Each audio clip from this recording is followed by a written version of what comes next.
This particular boat is fitted with a 200 horsepower Yamaha. It goes like a cut cat. In fact, it's a fun boat to drive, plenty of power, and I think you'd really appreciate that if the boat was well loaded. As it was today, with just 3 people on board, it's a lot of fun to drive, very responsive. Trim tabs are fitted. They're an optional extra, but well worth having. Trim tabs are good on any boat, but it does make a difference. Right, the helm position is comfortable, certainly for someone of my height. There isn't any height adjustment on the seats, of course, because they're simple back-to-backs, but this suits me very well, and I found it comfortable both sitting down or standing up to drive. Visibility is good. Again, this is fine for me. Some people might like a little further forward, a little further back, but you know, this works pretty well.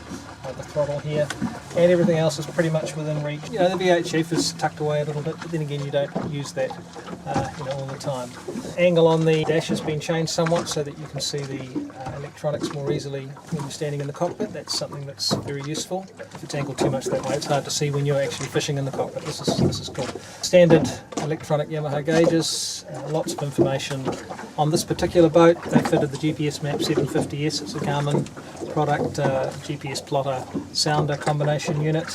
You might want a slightly larger screen. Well, that's possible. You can fit a bigger unit in here if you'd like.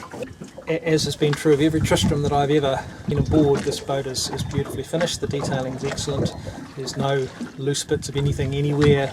All the screws are screwed in properly.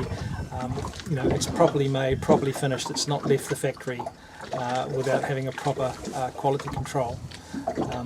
You know, the Tristram boats are perhaps known for that quality, and that's one of the reasons they have such a resale value.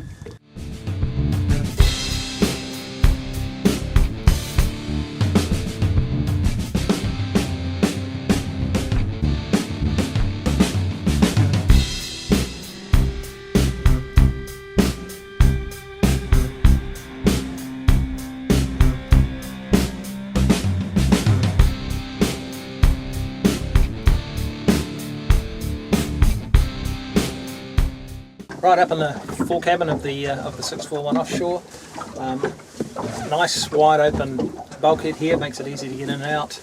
I've got just enough headroom here, I can sit up straight without scraping my head. The bunks are a reasonable length, I can stretch out all the way. You could put 2 people in here easily enough. There's a provision for a toilet under here, which is fairly usual.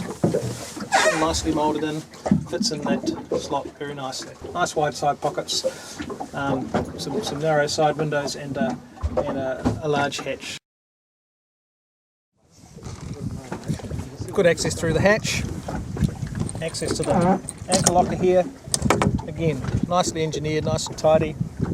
The Maxwell capstan is here where it's easy enough to get to, and there's plenty of fall for the chain and the warp.